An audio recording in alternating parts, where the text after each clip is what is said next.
This right here is the first cup that those of you are going to be able to take in and brew. We got a special guest for you. This is Lou Ramirez, the car guy. This is Frelin Arts, the subprime hero. And we are crazy caffeinated and excited to get on to the day because we have Scott Joseph in the cafe and he is brewing solutions with the car guy and the subprime hero. And we are going to find a way for you to get consistent about what it is that you do in your business. But first, you have to apply 3 F's. You got to get your dance on, get ready to have some fun. Fred, you ready to have some fun? Well, when am I not ready to have fun? That's like my middle name. No, it's actually John. But fun is a lot. It rhymes almost. John Fun. No, it doesn't even rhyme. John. But you know what? It doesn't matter. I like having fun. And the biggest thing is I like to learn while I'm having fun. And that's what we're going to be doing today, folks. We're going to learn some stuff. We're going to be educated. We're going to find the backstory on this guy, Scott Joseph. Folks, this is going to be a good morning. Get your day right. Let's get your brain going. Let's get you guys started. But first off, before we do anything, we know what we need to do. We need to listen to this.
Yes, we are back. Back in the cafe. Let's go ahead and just get him in here. We got a really incredible car guy that is bridging so many things together, so many spaces inside of this business. And we are so excited to be part of seeing these things happen and being alive at the moments in time where we all get to be part of actually crossing the bridges that are going to make connections happen throughout this industry, throughout business, and actually just throughout relationships that are going to be so valuable. Without further ado, welcome to the Car Guy Coffee Podcast, Mr. Scott Joseph. Yes. What's up, Scott? Welcome. So excited. How you doing, guys? So excited. Oh, man, we're super pumped up to have you here. You know, I have been honored to be on your show a couple times now, and to have you on my show. And I know this is something we planned. We just had to get the schedule right. And now that we have you on the show, I'm real excited. I think the people out there are going to be excited to hear your story. I'm excited to get to know you a little bit more. You know, here soon we're going to ask you this 5-liner, and I'm going to get to hear your story about where you came from, how you did this, what your motivation is, and that type of stuff is important for other people who are coming up in this game, or maybe somebody who's hit a plateau in the business and realized or thinking that, man, am I going the right direction or do I need to quit? No, folks, you don't quit. And I'm going to tell you, Scott's going to explain why here in a little bit. But you know, we're excited. We do a lot of things during this show. We like to get stuff we like to get people motivated before we do anything. Oh, well, we apply 3 F's. 3 F's. What I want to do is, I mean, this is the feeling that I have at the moment. You know, when you're inside of a room with somebody and you're like, everybody's standing around and you're like, I want to get that picture with them. You know what I'm saying? I want to get in there and get that picture. Like Scott's right there. He's in the cafe. Like, oh my God, can I get a picture right with now? Scott? It's like you're sitting at the table with us. You know what I mean? And it's just, I want to be like, hey, what's up, man? And just get that selfie real quick. You know what I mean? Hold up my cup, have some fun. You know what I mean? But we get to do that. Forgive, focus, and flying. I'm just really, really pumped up that we get to talk about some solutions. Before we go into Forgive, Focus, and Flying, we want to thank our actual sponsors. We have Elite.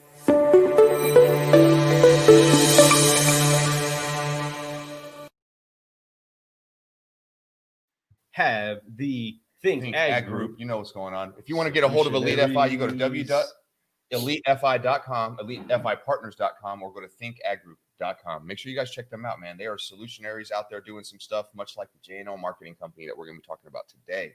I'm super excited. So, Scott, welcome, you ready for this morning? I am ready, and I thank you guys for having me on. I appreciate it, truly do. No, I appreciate you for taking the invitation, man. It's it works both ways on that, so we appreciate that. So, before further ado, we must do the three Fs. The only thing that you ever really need to jump into a conversation with us, whether it's a Zoom video or it's sitting at a table, it's a little space for your arms. And that's going to be because we are some Forgive, Focus, and Flyers around here, and we pump things up. We are going to apply the 3 Fs that allow us to keep growing in life, and that is to forgive, focus, and fly. So we go ahead and put our hands on our shoulders, and this just represents all the things that hold us back. Put your hands right here. There you go. And then you're going to wipe that off on 3. Forgive, focus, and then fly. 1, 2, 3. Forgive, focus, and fly. And keep growing. Keep growing. Keep growing. Thank you, Scott. Thanks for jumping in with us on that Forgive, Focus, Fly. We can't get our show going unless we do that. This is so important. You know, Lou, explain the Forgive, Focus, Fly for everybody real quick.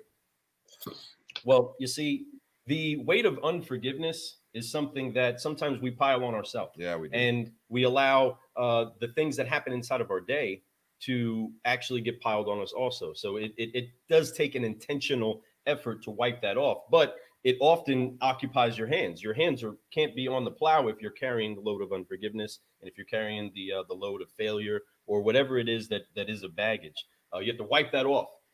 Once you're free of it, once it's off your shoulders, you can focus on what it is that you need to do. And once you gain focus and clarity and understanding of where it is you're trying to go, you go there with intention and you fly. You begin flying, and once you're up in the air, you just keep that going. You know what I mean? Yes. Just like a bird, just like an eagle, just like those that are trying to go to higher heights. And I believe that we are of those people that are doing that. And now you definitely are. You know the moves. Now you can say you started flying with us. Welcome. So now that you've been initiated into our club, right? When I saw the intro video, I saw everybody doing that, and I thought, all right, I'm going to have to learn this. So That's right. Good to see what it was. You were a professional at it. You did it perfect. I love it, man. You're one of those first time I get it guys, right? So no, we're excited. We got some guests already on. We got some people viewing already. I appreciate you guys for jumping on. Michael Dooley, he says, good day, guys. It's 12:45 a.m. here. He's all the way in Australia, down in New South Wales. He's actually a digital marketer down there. That's somebody you should probably, I don't know if you've already connected with him, but it'd be a good connection to have across the world. Yeah. Joe I can't pronounce his last name, Lou. You could do that last name, right? Constaccio. I love that last name. It's so cool, man. Brian Norris. Say it. They're all saying the last name. Constaccio. Go ahead. All right, nice. Joe Constaccio. I like that. Right? Hey, forget about it. So you got Brian Norris. Brian Norris says, let's let the day get started. Good morning, guys. Yes, Brian, I appreciate you. Thanks for being a supporter, like always. Sean Taylor's even on here. What's up, Sean Taylor? Jeff Breed, my friend. Yes. So we're going to get to this 5-liner, Scott, and this 5-liner is all about you. This is a way for us to be able to introduce you, ask some questions about you, and you to be able to talk. And we definitely want everybody to know where you came from and all those types of things. But the very first question is always the same question I ask everyone. What is your purpose? What is your why? What motivates you every single day to keep grinding and keep growing? Well, I think I'm driven. I guess I have to go back to my parents, in terms of what drives me or what my why is. I can tell you when I started J&L, and I started J&L before I got the dealerships, but my why at that point was always just to do as good of a job as I could. I never worried about the money. I wanted to produce results for dealers. and I just knew the money would come. So to be the best that we can, I think I wanted to be considered, at least when, not me personally, but our company, to be considered the most professional. I wanted to be, viewed as someone that could be, produce consistent results. When you get into marketing for auto, it can be very up and down because dealers want to see results and they want to see them right now. And so depending on the type of marketing that you get, it's not always easy to do. And I just wanted people to view it and know that they could count on us, knew we had their back, and in the end, the results would be there for them. So that was my whole focus. Yeah, and that's a good purpose. It's that growth mentality. It's that knowing that you want to produce a product that is above and beyond what the average person's doing. You want to produce a product that actually follows up what it says it's going to do, right? And that's something that's very important because everybody has stuff out there, but some people drop stuff out there that doesn't bring any value. Actually, the value, the price of it exceeds way past the value. So the values are like not even worth it anymore, right? Yeah. Especially after they've touched it one time. With you and what you're doing, you're trying to do that complete opposite of that. You're trying to make sure that the value exceeds the cost, which is huge. And I believe that's what you do. You're a solutionary. And I know y'all talk about solutionists with Sandy. You talk about a lot of things like that. And that's the exact mentality. There's a reason why I wanted to hook up with you guys, because I see what you're doing out there and I love what you're doing out there. I love just that whole move, count, crush. I mean, come on. I mean, I think that is. I can't take the credit. I can't take the credit for that, Fred, because that one we hired a company that came up with that one. But move the crowd, crush the competition. You take all the credit. You were the one who hired the company to come up with it. I approved it. So I was like, yeah, I like that. So I like it too, and it's and that's half the battle. A lot of people don't even take the initiative to hire anybody to do that. They would just give up. You know what? Never mind. You did that extra step, and that's why, yes, you give credit to somebody who helped you come up with it, and I can honor that, but it's you who stepped forward and said, let's hire somebody to do this. When you have as many things that are going on in your life, such as you being an owner, and we're going to talk about this more, you're owner, you have a company, you're doing shows, you're interviewing people, you're traveling, you're hosting events, you're doing so many things. And that's just a little bit of what that you do. And you're doing so many things and you're rubbing elbows with all the right people. And when you do these things, you're in that type of mentality. And I respect that. So, well, it's an honor to really just get together with people that don't just have solutions for other dealers or trying to win the attention of a dealer or of a people that are trying to move their business forward, right? Because that's the competition you're in. People only have time to pay attention to the things that are moving their business forward. And if they have time for other things while they're doing business, well, then they're distracted, right? They need to be focused on what's going to move their business forward. So having conversations with solutionaries like you that don't just have a solution for them, but know what it's like to stand in their shoes, know what it's like to have the same employee concerns that they have, because when a dealer is making decisions about things, he's considering a vast amount of considerations going on inside of people. You know what I mean? That's an employer there. There's people that their lives are all connected to the every decision that they make, which is a tremendous amount of pressure. You know what that's like, and have also learned marketing, right? And you learn marketing by the dealer vantage point, which is huge. You know what I mean? You're a marketer at heart, right? But you're a car guy that knows marketing, right? It's funny. I think I'm a car guy. I would reverse that. I think I'm a car guy at heart. And I wasn't getting there fast enough where I wanted to be. It became a marketer because I saw it as a quicker path to where I wanted to be. That's huge. And because one, you're a smart guy. Hello, people. He can see things. He's a fortune teller. Paying attention. Right? He's doing calculations. He's running the numbers, right? And that's one thing that I do honor about your style of your interview and the things and the content that you put out there is that you're not just putting content out there to be seen. You're putting content out there that gets business related. I pay attention to how in the conversations that you have, it may get out over here, but you'll pull it back to the business table real quick to say, somebody needs to leave this table, needs to leave this video, needs to leave this conversation, needs to leave this cafe with a cup filled with something that they can go improve on, right? Yeah. By the way, I love the coffee angle, guys. I think that's awesome. Well, we appreciate that, you know, and that's how it all formed, you know, the short version of why I love it. He takes the sip, man. I need to get that clip. So, you know, the whole point of the Car Guy Coffee, it's that energy that we have inside of us. You know, Lou was asked by one of his salespeople a couple of years back, said, "Hey, what are you on?" Because Lou is so hyped in the showroom. He dances. He gets his guys pumped up in the morning. First thing, he tries to get them motivated to make the phone calls, do all the stuff. And they're just like, "What are you on, Lou?" And he's like, "I'm on Car Guy Coffee." And that's exactly how that name came up, well before the podcast. But that's that energy, that Car Guy Coffee. That's what we have. That's what people like you have. You know, we got Sandy up here, and you know, Sandy's saying Scott is the perfect balance of humility and hunger. What a great way of putting it. And that's exactly right. You know, and Sandy's a very, smart guy. I don't think he would connect with you all the way from Jersey if he didn't believe that there was something about you. They don't got time, right? You don't got time for that, right? You know, I'm up here in New York, Jersey. I'm a businessman. That's what I do. And I love that about Sandy. Sandy is that perfect, like, when you think of that guy, that's Sandy. And I love that we've connected with him also. We got Jamil on here also. Yep.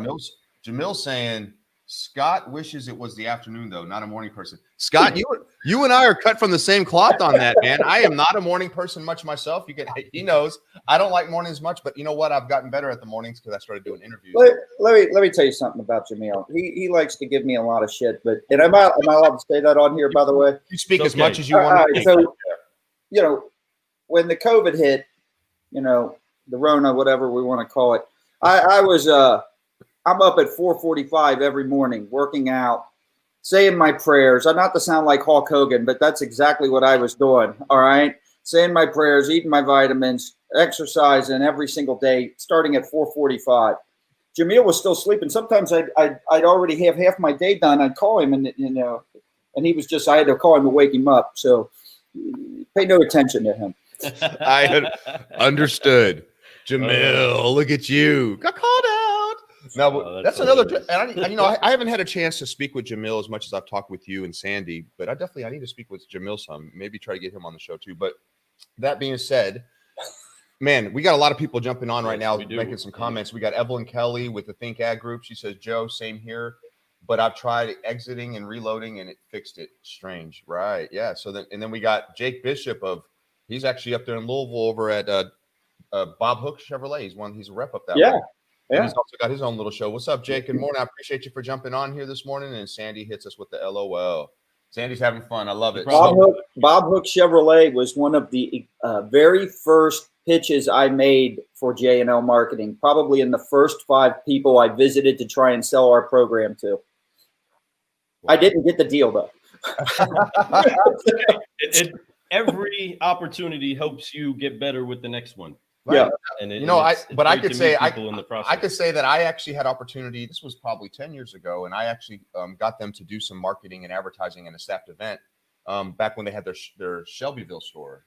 Yeah, they had a Shelbyville store for a little bit. I don't know if they still have that store, but they used to have that right off that egg. I can't remember what exit, maybe 121 or something like that. But I remember Mr. Hook. Mr. Hook sat there, and I'm all excited, and the L was with me from J&L, and we're pitching this thing, and we think we've got something that no one else has got. And Mr. Hook just he goes, what you're showing me, everyone's doing this. So I was like, oh shit, I better come up with some additional stuff here to make this a little more valuable. But yeah, that's hilarious. And that's something that dealers are very keen on. We're talking the car business, man. This is the car business. You don't know better closers. You don't know better talking techniques. There's no people that have better swag about their flow. There's no people that know how to be precise about saying the right thing at the right time with the right emotion, how to move their hands, all of the things that some of the best sales, how to do the takeaway and bring it back to them. I love it in the car business. And that's something that I just love so much. I've been a student of selling so long, and people like you that are able to just really break some fun stuff down, but also see the connection points that have to happen. The experience is a lot of times what holds a lot of people up from being able to take big steps forward. And the reason why we're brewing together ultimately is because we're trying to trumpet a sound to solutionaries that you can go do some great things. You have access to great tools, great techniques, and you can go to work and do them for free. Let's just talk about how you can do them for free. And most of it is just mindset, right? Most of it is getting your mindset where it has to be in order for you to actually engage in the wrestle bout that happens with all of the other things that oppose somebody's growth. Whatever it is that you go through in life, folks, there's going to be opposition. Today is the day many people were waiting for, right? We're hoping that today's the big magical day. It's election day. I'm so ready for this day to end. When this podcast airs, it's going to be a different day. But on this day, so many people are like, oh, we can't wait till today. Then everything's going to be all right. It'll all be figured out. Folks, if you were waiting for today, you know what I mean, to get it today, well, then, okay, cool. If today's today, then go do something today. Go make something happen for your business, for your life, for your family today, for the world today. People like Scott, people like Sammy, people like Jake, people like Evelyn, like all of the people that we're so connected to, all the way in Australia, they're deciding to take advantage. Australia, he's in a different continent. So the election that we're so pinned up on isn't stopping him from doing anything. No. And he's making money here in the US based off of these tools that we are all connected with. So think about the capabilities that are out there, and you have a solutionary like Scott inside of the cafe that's able to dish out some of the behind the scenes action. Just be thankful for the moments that you have to take in this stuff, guys. I'm grateful for it. Thank you again for the conversation. I'm so excited to have him here. I want to go on to another question though, because it may give us a little bit more. Well, before you do, I have to point out that Jamil did say, I think Car Guy Coffee has the best intro in the game. It is badass. I love it. I appreciate that. You'll be in there. Soon you're going to be in that intro. Yeah, you're going to see you. So. But no, I appreciate him saying that. So go ahead. I'm sorry. If I knew I was going to be in the intro, I would have done, my technique would have been a little bit better. I don't. Your technique was beautiful. Don't worry. We'll get everybody's technique together when we're inside of like a stadium or something. Of course, much like you, when you had your, when you had your fourth box meeting, we want to eventually have a Car Guy Coffee convention like that too. And that's something. Maybe because we're so local, maybe next time you do that, we can help sponsor it. Get them. And that's something we should do is probably just sponsor like a lunch or dinner like we did last time, and then we'll bring the coffee. Supply. That's what I was going to say. Supply the coffee. You got the coffee. Oh, yeah, done. We'll make that happen at your next event. Your coffee is all Car Guy Coffee on the next event. Guaranteed. They'll love that. Oh man, I will too. I do want to talk about somebody that's on the other side of the world. My brother has just recently been deployed, and he is jumping in and getting him a sip. What's going on, Joey? Car Guy Coffee. Welcome, Joe. Love you. Talk to you soon. Take a bit of pictures. Enjoy quarantine out there. Michael Dooley over in Australia. He says that car guys are the best sales execs in the world. The best. Right. We adapt. We overcome. We've had more opportunity at a very fast pace to learn and lose and win and keep doing those things. That's what I love about this car business. I tell that to people. Like, look, be in mortgage. Mortgage is great. Being a realtor and all that stuff, you can make great money. And it's great. I mean, great money. You have to be very you have to be very motivated. But in this business, you have so much for quick growth. You could talk to 10 people in one day and make 10 mistakes or make 10 perfect deals or make 5 and 5. It doesn't matter. But you have 10. You can do that fast of a pace, and you can make instant gratification when it comes to income. It's like, you don't have to wait 2-3 months for them their deal to clear, for them to get the check from the bank, for them to sign all their mortgage paperwork. All that stuff is much quicker. That's what I love about this business. So yes, we are the best sales execs in the world, and we all can do whatever we want to do. And we're proving that. Look at guys like Scott today. Guys like, and there's so many of us out there that are car people that have really gone. He said, Michael Dooley says, what election? Yeah, he said, I think the whole world's talking about our election, whether they're laughing at us, whether they're feeling bad for us, or whether they're just excited for us to get it over with, because that's all we're talking about here. Enough about the election. Yes, though. Yes. All right. So number 2. Dose. So because we have you here, we of course have to know the origin, a little bit of the origin story. Yes. What was it, Scott Joseph, that got you into the car business? What made you make the transition into being a car guy for life? Well, I have to go back to my dad. We went from a family, he was selling vacuums at Sears, all right, and left that job in the late 70s, 78, 79 range. Probably didn't make the wisest choice. He went to sell Lincolns that were longer than this room in the middle of the oil crisis. And so, but he ended up being in top 20 in the nation. And obviously, going from selling vacuums to selling cars at that volume, our lifestyle changed pretty quick. And so as he went on and got promoted to sales manager, then general manager, and started running his own store, it was just a night and day difference. And I was hooked immediately. I always admired my dad, looked up to him. So, I wanted to follow in those footsteps. So, that decision for me in the car business was very easy. So, but, it's funny with J&L, my dad I was going to school at University of Louisville. And so my dad was off on a 20 group. I was only, I think, halfway through my sophomore year, the first semester. He's off on a 20 group. And I'd already been working at the dealership as a lot boy.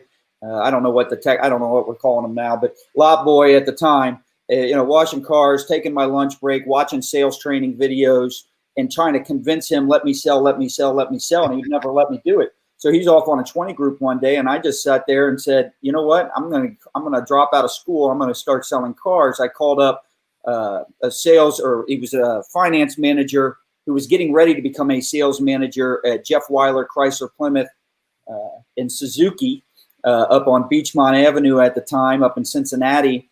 I called him up. I'm living in Louisville, still at home with mom and dad, and he goes, well, when can you come up for an interview? And I said, right now. So I drove up there, got the job on the spot, moved out that night, moved up to Cincinnati, and mom and dad came home from the 20 group, and their oldest son had dropped out of school and was selling cars. Yes. So, the only reason I even started J&L is, I'm 3 months in and getting my nose bloodied left and right. And things aren't turning out the way I thought I'd go in there and this is going to be easy. I'm going to kick my dad's ass in terms of whatever he was able to accomplish. And that didn't happen. And so Mr. Weiler comes in, and you got to understand, my dad was a top producer for that organization for a very long time. So Mr. Weiler's given us front row tickets to, back then it's WWF. And Mr. Weiler, I looked up to him too, because I was always around them, and I was just a little kid growing up. Through all this. And so here I am 3 months in, I'm 19 years old, and he comes to the store one day, pulls me into an office, and his first question is, why'd you drop out of school? And I just sit there and say, well, for what I want to do, which was to become a general manager, run my own store, I didn't feel like I needed school to do that. I felt like I could sell my way through just about anything and learn the rest. And so Mr. Weiler's going in and talking about all the things I would need from school. I mean, he started getting into understanding how the yen relates to the dollar and this and all that, and what a general manager would need 10 years from now. And as soon as he said 10 years from now, I'm thinking to myself, well, shit, I didn't drop out of school to wait 10 years to be a GM. So, in my mind, I look at the reps that I work with now, who I am always in the back of my mind thinking, man, they're entitled. They expect this, they expect that. But I was the same way. When I was young, I thought I deserved everything at this moment, long before I was ready for any of it. But eventually I started J&L just simply because I thought it was going to take me too long to get to where I wanted to do in the auto. And then, J&L became successful enough that I was able to buy the dealerships. So that's so huge. He dreamt so far out of the box. That's the only way you get there. You have to, in order to get where you want to get, like something like that, you have to make your target bigger than you can imagine. When you have that big target, you talk about you're trying to bypass because you're like 10 years. I don't have time to wait 10 years. No, 10 years, especially at that age when you're just, you're young in your early 20s and you're like, shoot, I don't have 10 years. You know what I mean? We think that, that's like a lifetime because it is during that time. That's half your life. It's like such a long time. Yeah, it's a great point. Because it's 19, so it's over half my life. And so I'm sitting here thinking, well, hell, if it was going to take years, I would just stayed in school and had fun. Right. Exactly. I know, right? I mean, U of L was a good time. I don't know what I'm thinking now, right? So, but no, that's pretty neat. Lou's actually a huge Cards fan. We're not that far from you. We're just down here south in Elizabethtown area. And so, for us, he's a big Cards fan. So he's probably been to more Cards games than I've been to more Cards games than UK games. I'm not going to lie, but it's because you got to love that, right? There's got to be a win for us in that one, right? It is. it raises the I don't know. It takes the show up a notch in terms of just brand. I agree. I completely agree. And I Cardinals should be brewing car guy coffee, and so should UK. I believe that both of them. Hey, there's been some good car guys that come out of there. I know Patino. I know that there's been a few people who've owned dealerships that came from UK. Yep. That came from Louisville. Patino's a U of L UK guy, which I'm a huge fan. I can't believe all that happened. I love Patino. My heart's still broken. He's the only reason that I don't hate Louisville. To be honest with you, because I used to be in the '90s. I was like, no way, cards X the cards, right? And then he came over, and then I was like, well, I think I might watch some cards play. Right. But you guys got a great tradition there, and obviously, I'm sure you're still a huge fan, and you probably get season tickets the whole nine. The cards are a lot of fun. There has been a lot of fun to watch them play football the last few years. Their basketball team's usually always something special, even with the situation that went on. I think they have a great coach in there right now, and I love that rivalry that he's got going on with Cal right now. So he does. Those little spits that they're throwing at each other. I can't wait for the game. But just Louisville itself has such an upgrade culture. Louisville's right? Awesome. As far as being a fan over the years and being here and being in Kentucky and seeing, again, we don't have an actual professional team, folks. For those of you that don't really know, and you're trying to, what is Kentucky's professional team? There isn't one. We don't have any of that. So college culture is so huge for us, but there's a culture of upgrade we've been experiencing. If you're a Cardinal fan, whether it was the Yum Center to the stadium keeps getting upgraded. So many things keep happening, and that's great for car guys to enjoy. Because we always like to see the newer, the better, the more fun. And it is interesting how that culture has been upgrading. Yeah. Well, I think the University of Louisville does a great job. They really do what any really successful person does, and that is they have great vision and they think huge. They do not have limiting beliefs on what they think they can accomplish. That university truly believes that in 10 years they can compete for a national championship in football. They know they can in basketball, but they believe it in football. And whether they get there, obviously there's a lot of universities with a lot more tradition. And have some advantages right now on the recruiting side, but you don't get there without believing first and thinking big. It is. It's exactly right, and that's business, and that's exactly how you get anywhere in business if you want to do some massive growth. Louisville, if I know we keep talking about U of L, but it is a good comparison because if you look at Louisville right now and you look at the campus, you look at how much they've built, how they built up all their sports programs.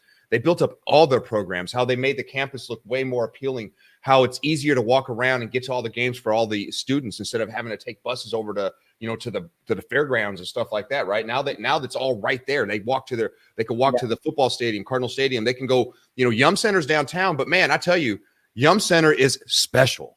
Yeah, it is special. I absolutely. I've been to Rupp, but Yum has it hands down. It is one of the best places to do anything, whether it's watch cards play basketball, go watch a monster truck rally, watch a concert, a comedy show, whatever it is. Yeah, man, that Yum Center has it going on. And a pro team, he talked about, we don't have one yet, but I really hope. There's rumors that there might be because of this whole situation, Toronto basketball team. Yeah, I heard that they might come down here and play. Because they're the line, so they're going to bring the team here, so they don't have to travel different countries during this time. I think as soon as the city has the same type of vision and think as the university does, things like that could happen. Boom! I love it. But until that happens, the university will keep outpacing the city. That's no doubt. Before we get to the next question, we got Evelyn says. Speaking of think, great, think, Edward. She says, "Wow, look where you are now." She loves the story. Great reminder that anything we've done in life, we probably did a crappy job for the first time. It takes a little persistence, and she's right. Sandy says it's hard work, vision, and Jamil makes it all work. Right. Okay. I hear you. He says, "Hey, we need to check your contents of your coffee cup. It's too early for bourbon and cigar, right?"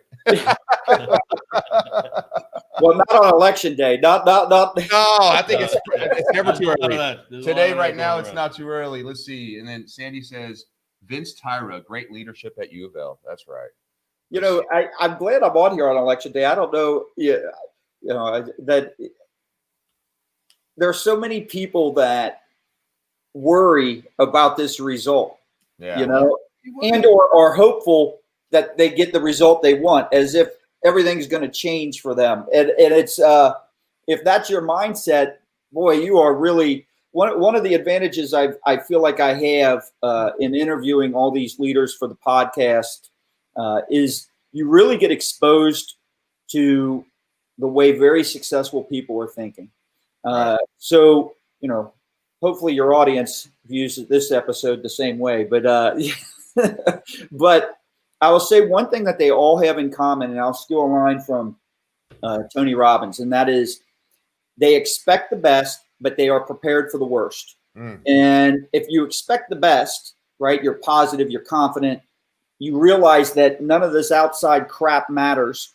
You control your own destiny. And when you are prepared for the worst, you do what you have to do to always win, right? You prepare, you practice, you put in all the effort, the hard work. And anybody I've ever interviewed that has had any type of massive success has all done those things. I can tell you, this is not, I've been very lucky in the sense of my mindset very early on when I started J&L. There was an election that I worried about at the time. And I don't like to worry. I feel like when you worry, you experience the same amount of pain as if whatever you're worrying about actually happened. But, I'm not perfect. So, I was worried at the time, but I remember saying to my dad, I was like, well, it don't matter.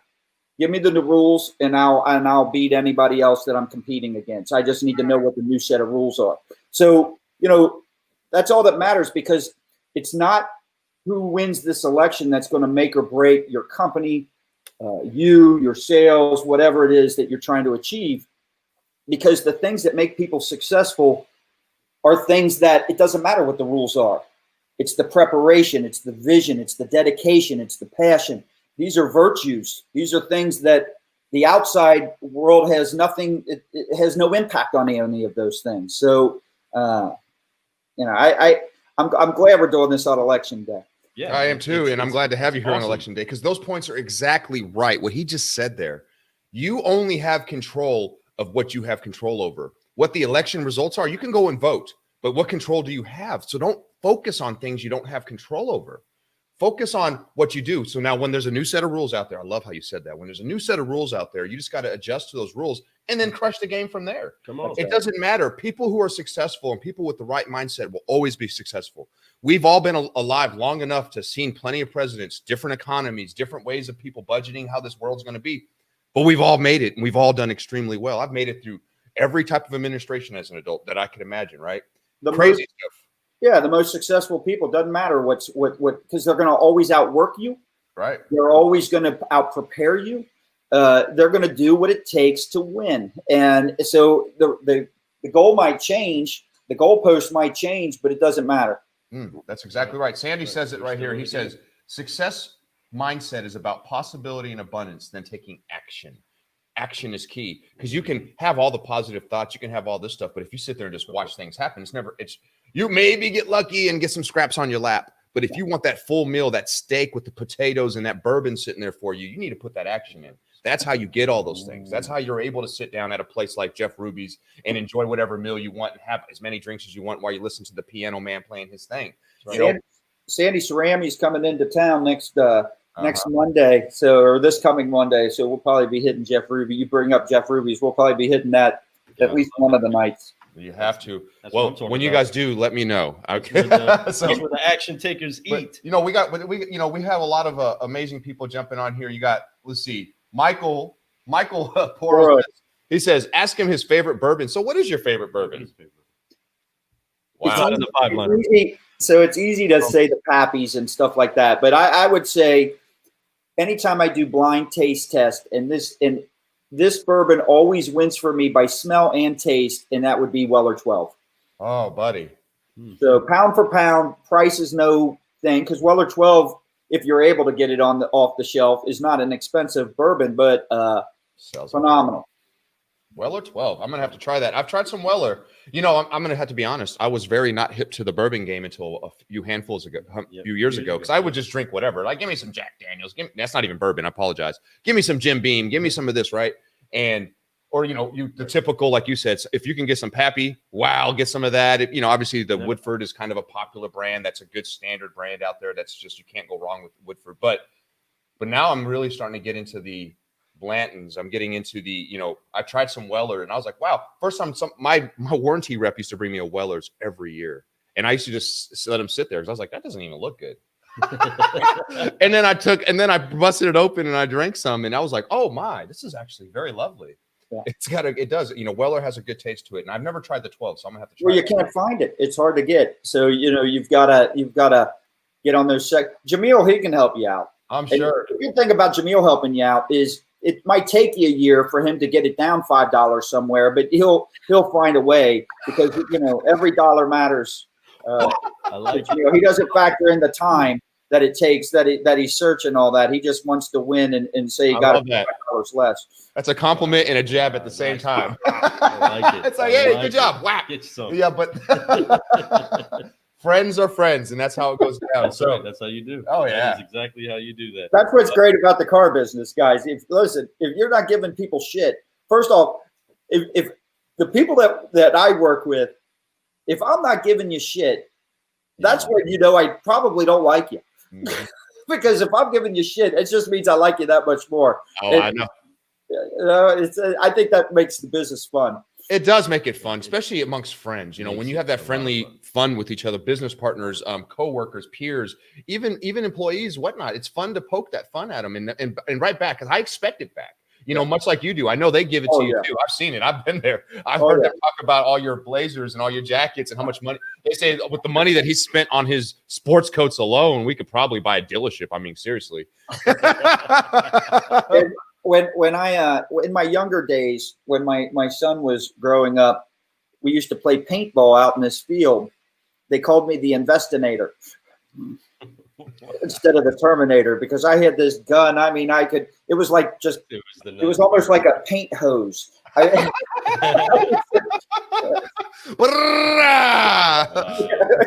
That's funny. He had a paint gun. Like Robert Johnson. Robert Johnson showed up to a paintball game like that. With everything. This first game you ever played had every single tool, everything that it took to do it. It was incredible. First one out. Right. So, but speaking of action takers, speaking of bourbon drinkers and people that like to put a paint marker on something, I want to reach out to 5 car guys. For those of you that are listening, whether you're listening to this in the future or you're listening to it right now, tag 5 car guys. Let them know that they need to be hearing what Scott Joseph is talking about and just getting some of the fun, getting a little bit of an upshift and uplift to your day because it's worth having good, fun conversations that are constructive and are building each other up. That's ultimately all that we're trying to do here. That's all that we're trying to make sure that you take inside of your culture. It's an attitude of trying to build each other up and try to encourage each other. And sometimes it comes with a jab. Sometimes it comes with a little bit of a poke, but every single time it's designed to make something come out of you. Right. I love the creativity in the jabs. Right. It's like it's always a new way. And it's cool when you can hit them with a cool jab too. Like, did you even get that yet? Be like, oh, I got you. Okay, I see. You know what I mean? It's like sometimes it takes a little while to pick them up, but I love that kind of a culture that you have because it's truly what it takes to have a brotherhood. And if we're trying to build family and trying to build the tribe, you have to be able to rub up against each other in a way that may bring a little friction, may make you have to reevaluate yourself, may make you have to don't be too sensitive, change a few things, or not to be sensitive. In this business, you're going to get a lot of no's. Got to have a little thick skin. That's why I think we're so great in this business because of the amount of no's we get and we keep going. You know what I mean? The amount of rejection we take on and we continue to excel. Right. And it's exciting. You actually embrace the no's. You embrace it because you know that as many no's as you get, there's going to be tons of yeses. You have to get them. Right. So much like, he talked about when he, presented to the Hook family and, showed it. It wasn't the same the first time. He went back and he fixed that. He's doing other things. And you learn from those types of things. Right. That's the thing, folks. There is no failures. I'm sure you guys all heard this. There's no failures. All there is either you either win or you learn. That's it. So when you go in somewhere and it doesn't turn out to be what you were hoping, just remember, learn something from that, and it's okay. If you don't learn anything from it, then you're just an idiot. That's what I'm just saying. But that being said, you got Michael Porro. He's saying some nice stuff out here. He goes, today happens once, make it amazing. That's right. Fact. And then That's he says, and then you can learn a lot from Michael Porro. He's a guy you might want to try and get on here. Gosh, just the positivity, but more importantly, really the experience and the knowledge just pours out of him. So, and I view him as pretty innovative person. So he's not a guy he's not afraid to take chances, and do things. If he sees a market force moving in a certain direction, I applaud him for what he does with his marketing and advertising now, because he really promotes to where I think the customer wants to be taken or wants to go, and he makes it very easy for them. So and not every dealer is doing that right now. So he does a great job. He's a smart guy. He says the car coffee guys, great job. He's smart. He's 100% right. Thank you. We are doing a great job. Just kidding, but for real. The rejection, the more money. And he's right. And then you got Michael Offmuth, one of our sponsors with the Elite FI Partners. He says a rejection is an opportunity, 100%. And that's how you have to look at that, folks. That's all mindset. That's that positive mindset. That's that forward thinking mindset. That's that I'm never going to fail mindset. Is that when you get rejection, that's an opportunity. It's very rare that you ever sell something where someone doesn't have an objection or a question at some point in the sale. So if that never comes up, you don't get the opportunity to find out what's stopping them from buying. So when they give you that objection or you get rejected, it's your opportunity to find out why. Yes. And then handle it. I agree with that. And here's what I also, and this is something I tell my guys, is that you're not a salesperson until an objection comes up, because all you're at that point is just like a server. Like, you're just giving them what they want, right? It's all simple. They're not okay, here you go. You show them a car. There's nothing. They're just, yes, I'll buy it. Here's the payment. Okay, I'll buy it. Here's the down payment. Everything's so smooth. Now, granted, you can build that up. You can, as we call it, you can make a laydown happen, right? By building up the deal, doing all this stuff. But we all know when you have a deal that just walks right through. We've had those, every one of us. If you've been doing this for long enough, you've had multitude of those. But the moment you become a salesperson is the moment they say no. The moment you became a salesperson is the moment that they give you any type of resistance towards where you're trying to go in your process. Yep. That's when you become a salesperson. That's when it's time for you to put on your selling shoes and make things happen. Now, a lot of people are lucky. They don't have to do that too often. They kind of like, much like CarMax is, or, and things like that. You come in, there's a process. That's it. See you later. There is no selling really. There's just showing and then giving. So us being salespeople, that is special. That is something that's amazing, that you look forward to that no, because you're like, man, I'm not a salesperson until they say no. They just said no. Now I have my selling shoes on. So, sir, this is why no is not the answer here, right? Yep. So I love that you said that, because you got a good point there. And I want to take another sip on the other side of the cup of that, right? Okay, do that. In seeing that, because a lot of times, and that is the culture that we have been raised in, right? And in understanding that we are not salespeople until you get that first no. You're going to get 4 or 5 no's until you get the first yes. Sometimes that's just a mathematical equation. But the industry has adjusted in many different ways.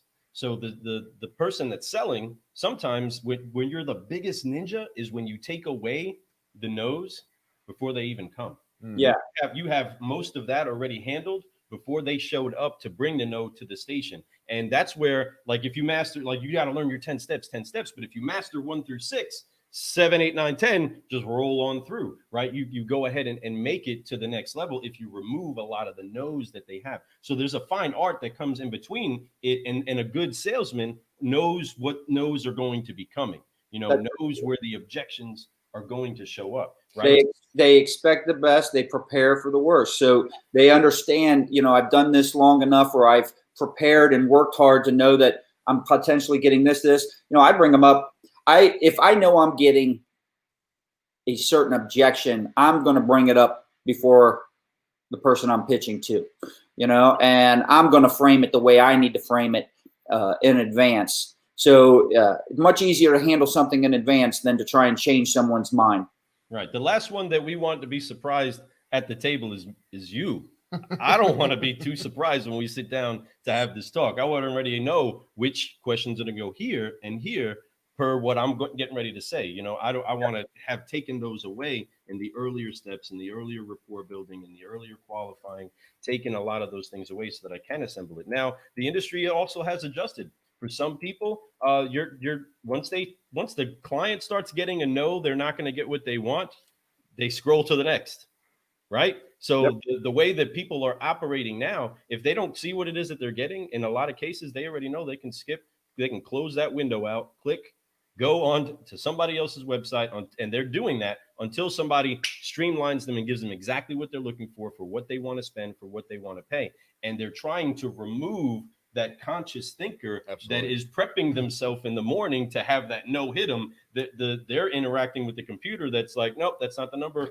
Next. Very true. Scroll up, you know, and so we're having to become masters in between. And people like CarMax, people like Carvana, people like Vroom. These people are in the background, and we've had the pleasure of having them, you know, in the cafe. They're in the background removing these no's before the customer even knows that they show up, before that objection even shows up. And that's where salesmanship is happening in the background digitally, and it's amplified across digital marketing, right? And you're a master of digital marketing that understands the flow that has to happen between the heat that gets put on the business itself, filter it properly, and then eventually you got a good crisp cup of Car Guy coffee for a business. Just excited that you're able to do what it is that you do and that you're here doing it. Absolutely. You know, so, you know, all these things are very important, you know, like we're talking about having these sales skills, understanding where you're at in a deal. You know, that's just the salesman side of it, but that all translates to business too. You know, that's exactly what goes down. So that everything that we're learning as salespeople on the floor are things that translate to becoming a great entrepreneur. And a lot of people don't realize that, because you really are on the floor. When you're out there, you are your own business. You are doing your own thing. You just have your tools that you're using, such as the vehicles that you're selling, the advertising that the dealership provides you. That's just something that's like rent in a sense, right? So that's where the dock fees, and that's where all this stuff comes into play, the packs and all that. That pays for all that. Then you have the vehicle that you get to get for free, and all you got to do is advertise yourself, work yourself, go out there and shake hands with people, make things happen, build your own brand up, get it out there, social media, digital marketing. You could do this all yourself. Once you do all that, you get it in front of you. Now you are your own business. You're a business inside of a business. And if you can translate that into the real world, have the confidence to translate that into the real world, and you do well in car business, you can do extremely well in anything that you do. I always say car business equals life to me, because the way you are in a car business is the way you should be in life. You should always be growing. You should always be trying to look for the next sale, in a sense, right? Always looking for that next thing, whether it's having fun in life, whether it's the next concert, it's something fun that you should be looking forward to. So my next question for you is going to be much like a lot of questions that I ask. To me, it's about your past. You know, I know there's people that you mentioned your father. You know, I'm sure this might even be the answer, and maybe I'm just guessing it. But you know, there's somebody that's been a huge mentor for you. Somebody that was like that influential person that went where you went in from here to, like, you know what, I'm going to jump up to here. I want to do this. Who was that person for you? Well, it wasn't a direct contact. It was a lot of, I'll have to say, Tony Robbins and Jay Abraham. They're not direct mentors, though, because I have not sat there in this, I guess, in a traditional sense where I'm calling them on the phone and asking advice. But I will tell you, we were in the early 90s competing for, at the time, was a pretty big deal for us. And I think it was something, it had something to do with Toyota, and it was a big regional type play. And I don't know if you remember Tony Tessito with Tessito Marketing and back in those days, but he ended up getting that deal. And we asked Toyota, you know, what caused them to not choose us? Why did we not get it? And they just didn't feel we were big enough. All right. So this is like 3 or 4 years into the company. And I thought, big enough? I said, I said, the real issue is we're not ready to sell to this yet. We're not good enough. It wasn't that we weren't big enough, because it easily handled the job. And actually, in my opinion, we could have done a better job. No offense to Tony, but he outsold us. All right. And so I started looking into, all right, how do I get my sales team better? started sending them to Tony Robbins, and this is his power to influence stuff, not his just life, unlimited power stuff. We did that too. But I was turned on to a company up in Chicago, and I ended up buying the rights, the licensing rights to be able to facilitate these sales trainings myself. And so they taught me on how to do all that. And I had our reps going through the same. And when I tell you the training was literally, we started on Thursday at 5 o'clock after work. We'd go to midnight. We'd come right back Friday, and it was 9 to 9, Saturday 9 to 9, and then half the day on Sunday. We watched those videos and facilitated and went through those sales training exercises every month for 2 straight years. The same ass boring stories. They weren't boring the first few times. Right. To the point where our sales team almost revolted on me. It said, we can't do this anymore. But the repetition and the understanding of that. So when you ask who my mentor is, from a sales side, it would be Tony Robbins. Has really changed in terms of my belief system, selling techniques, my whole understanding of it. If I could have, if I was selling cars today with the drive I had then when I first started, but with the knowledge I have now, it would be, I'd love to see that combination and what the end result would be. But from a marketing standpoint, Jay Abraham, I really dove into, and I was exposed to him through Anthony Robbins. They had a joint venture or strategic alliance where they were using each other's audience to kind of help each other grow. And, now that I've dove it all into this, I see how all this works, right? And, but I think I take a lot of stuff, especially on the direct marketing side, from Jay Abraham, and the internet's just blown that up to where it's made everything he's taught that much easier. Right. That's what I love about the internet. It's really and that's something that we all need to understand, that the power of this and how much you can reach out to people. I've really found the power of the internet, of the social media, especially in the last year for me. And it's really an amazing thing. The networking you can do, the people you can meet, the education that you can get for free on this stuff. I mean, unbelievable. Like, there was, the one thing coronavirus did for me was I was able to have a lot more time to sit down and watch a lot of these interviews people have done, a lot of these conventions they were doing virtually. I've seen a lot of fixed ops ones, which I didn't know much about fixed ops. Now I know a lot. Now I know a lot of people in fixed ops, right? I also have, a lot of marketers out there, people like you. I've really got to meet you guys and get to know what you guys are about, watch a lot of what was going on with you. I couldn't help but be attracted to the fact that you were in Louisville. Then I've seen your posts, and then I start seeing what you guys are doing and the people you're interviewing and the information that you're passing out for free. Yes. So, I mean, literally for free. And I see a comment on here, Sandy. The solution is, says, you still have time to do that, my friend. There's more money in what I'm doing now, so I'm not going to go back and sell cars now. I agree with you, my friend. I wouldn't either. Yeah, you've earned it. However, it's funny when we went through those trainings. I think a lot of people, and this goes back to the preparation part of it, we sit here and we think, oh man, I've never heard this objection before, or how do I handle this? And part of our exercises that we did throughout all this training was sitting there and listing the objections, the most common objections we've got, and then how do we handle them? How do we overcome? How do we turn them into questions, align with customers, not fight customers, and then be able to actually turn it into a situation that benefited us. And it's amazing. And I would challenge anybody listening or watching this, make a list of your most common objections. You'll find you really struggle to get past 5.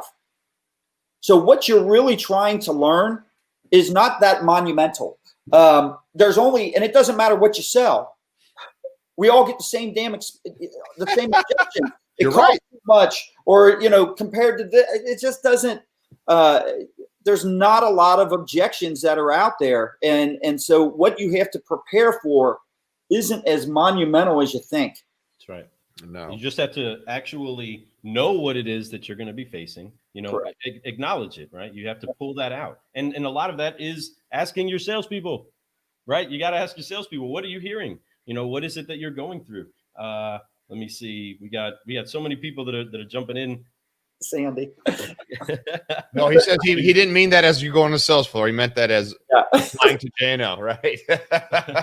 but man, these things that are being assembled right now, as far as the access points that we have in the business, are key, that people like you get to express that back out there, that you received coaching from great coaches. And we are shifting into a coaching culture. Whether if you've been on the internet and you've gotten any sort of an ad, I mean, coaching is the culture, right? And you bought a license so that you can teach this system inside of your store, inside of your business. You were able to then invest that into other people, have them invest the time, invest the effort, invest everything that it took in order to make those things happen. That's huge for you, because some people run an entire business off of that. You invested that into your store and said you gave this to your guys. Some of your guys may not have made that investment that it would take for them to go someplace and have a coach give them those things. And Tony Robbins is, of course, the champion inside of the life coaching sphere, right? You also get together with Jay Abraham on understanding, business on the other side of the coin. And then you find your secret sauce. You find your what's motivating you. 3 elements that you can announce and trumpet to the whole world, right? Like forgive, focus, fly. Like anything that most other people put out there, they are going to refine. Yeah, you move, crush, count. Like anything that anybody gets to, they want to refine it down to the best that they can put out. We were talking about bourbons and the flavors, that's exactly, and all the things that we want to get down to. Yes, right. We want to get the primo, the good stuff. We don't want to water it down. We want it to be right, and ultimately at the end, the customer like it. We want our coffee black. That's right. It. And good and strong. And whatever it's like, it's got to be good black, and then it's got to be good. A little sugared up, a little creamed up. It's got to be good either way, because ultimately you ain't selling no coffee if not everybody drinks it black. You know what I mean? Let me just say this. You know what? I think one of the biggest challenges that business leaders have is, I think a lot of business leaders are inspired, want to learn, constantly improve. But how do we get everyone on our team rowing in that same direction? How do we keep, it can be frustrating as a business leader, right? Because I've always, when I hear someone like an Anthony Robbins talk or Tony Robbins talk or Jay Abraham, what they're teaching, and their list goes on and on of these guys, I love it. I like to soak it in. And it can also be a bad thing in the sense, because I get an idea and I'm like, man, that sounds like a good idea. I need to shift to this, right? But not everybody wants to move that quick. And I've always been lucky in the sense that no matter who's teaching it, I've never been one of those guys that sits there and focuses on who's teaching it and form an opinion whether I like the training or not based on it. In other words, I just listen to the content. Yes. And I'm looking for the gold nugget and the idea. And so it doesn't matter. The personality of the trainer has never impacted me. And so one of the struggles I'll have, right, in getting my team on is not everybody's that way. And some people, and it's hard to find that person or that everyone loves. So, it's, and let's face it, not everybody that we work with is as motivated as you might be. Right. So, and you apply a standard inside of your store, inside of your business. And if you say, look, I need you to watch this, I need you to ingest this, I need you to take this in, then it's no longer a responsibility just of them to go seek it out. You sought it. You have the light, right? And you're trying to make sure that you deposit it into him. No different than an evangelist, right? He has the truth. He's out spreading the word, and he wants to make sure that people get to ingest that. But inside of his house, he makes sure that that's what the lifestyle and what is actually the truth that gets brought home to, right? Every person that is working with you has this desire, right? Where they need to learn, they need to be trained, they need to know that the company is there to back them up, but also to guide them forward. And as you do that and you supply great coaching, again, it's the content they get. So many of the training manuals are great car guys that have come way before us. The techniques, the words that we're going to use today at work today were somebody else's years and years and years ago, right? That is early on. One of the things I've noticed as I interview these people is a lot of them don't always come up with original ideas, but they do want to be different. And so to be different and to think different, they keep their eyes wide open, and they're able to see a process or a technique and figure out how to apply it to themselves, regardless of the industry that they see it in. And early on, I needed to be different. I go back to that Bob Hook story. I still remember that to this day. I mean, that is, let's see, that was back when I was 22 years old. So that's what, 15 years ago. Right. Wow. No, it's longer than that. But that drove me. I had to think of different things. And one of these things, this podcast and some of the things that we're doing now has taken me back to what I really did early on. And that is, I was going around the country and interviewing people that were having a lot of success with what we were doing, trying to figure out what were the things they did that elevated their results when they worked with us compared to people that were having, say, incomplete successes, right? And so I was able, just looking for these things to pinpoint things down. And a lot of what, I think when people go through life and they've achieved certain levels of success, we always look for things to keep us motivated. And I have to tell you, the things I'm doing now, and I owe a lot of this to social media, has brought me back. It's almost like I've gotten better relationships with customers today than I did 20 years ago. It's strange. And even through this COVID stuff, and I know I'm rambling on here, but it's just, technology can be good. It can be bad. It's just how we use it. And the thing is, we have to motivate yourself. You're right. The thing is, we have to embrace it. It's the future. It is what it is. It's not going anywhere, unless this whole world crashes and we have no more power or something. But until then, use this stuff. You mentioned a moment ago, and it was a couple minutes ago, but you did talk about, like, you can people, right? You know what you're motivated. You know what you're capable of. You know what your abilities are. You know where you want your company to go, how fast you want to grow. But you can't necessarily expect that out of everybody that works with you or for you, right? The reason why is that not everybody is you. No one is you. For one, True. Scott, you're an individual. I'm an individual. He's an individual. We all may be on a similar path, and we all may be wanting to do things, but we're motivated slightly different. We like to do things a little bit different than the other person. Mm-hmm. The one thing is for sure, I've come as being a manager in this business long enough, is I realize that other people, you can't expect them to think the way you think. Like when they're dealing with the client, they're not going to think the same way. That's why we are, as managers, low people's lips. We teach them stuff. We try to educate them. But even when you do that, you could bring them to water, but it doesn't mean they're going to drink the water. All right. They may take a sip and then I'm going to go do this. Eventually, hopefully they come back and they take a big drink out of that water, but not necessarily always, and that doesn't mean they're bad people. It doesn't mean they're a bad employee. It doesn't mean any of that. Everybody has a role somewhere. You just got to figure out what that role is and motivate them in the way they get motivated. Right. And that's a lot of it, is motivate people the way they get motivated. Yep. In today's world, a lot of people are not motivated. Not a lot. A few people, this new generation I've noticed, is not so much money motivated. It's more time off motivated. Is the job glamorous motivated? Well, we're in a sales. We tend to think they're not money motivated. I think they're money. I think they're the same percentage of people in this new generation are just as money motivated as the other. I think the challenge, though, that they face and some of the frustration that can come from maybe people in our generation is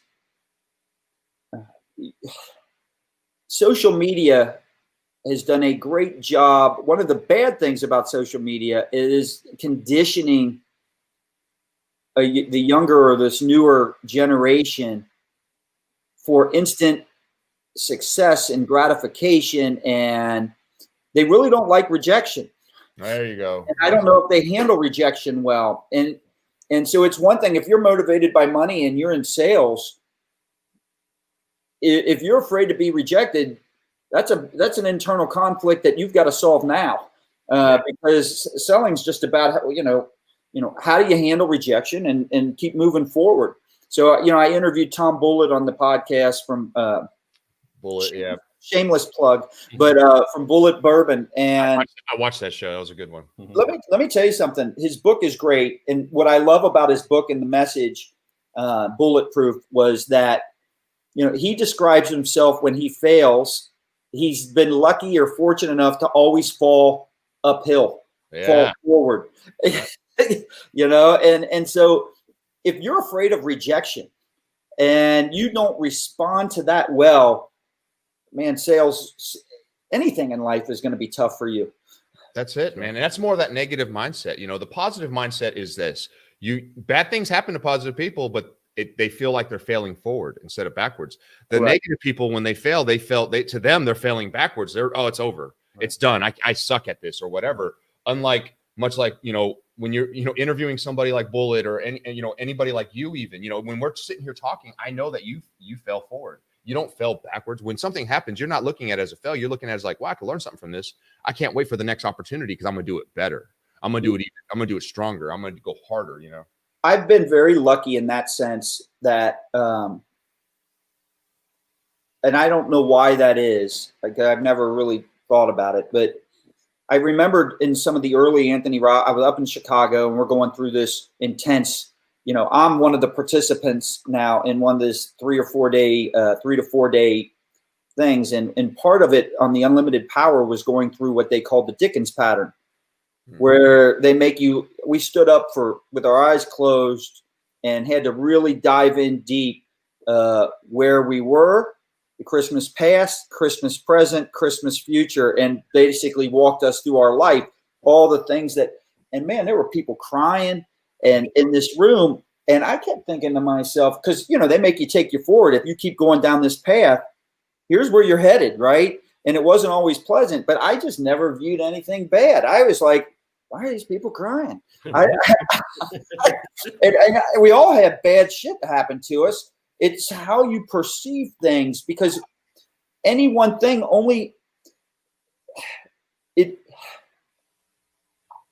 nothing has any type of reality except the what I give it. Right. That's true.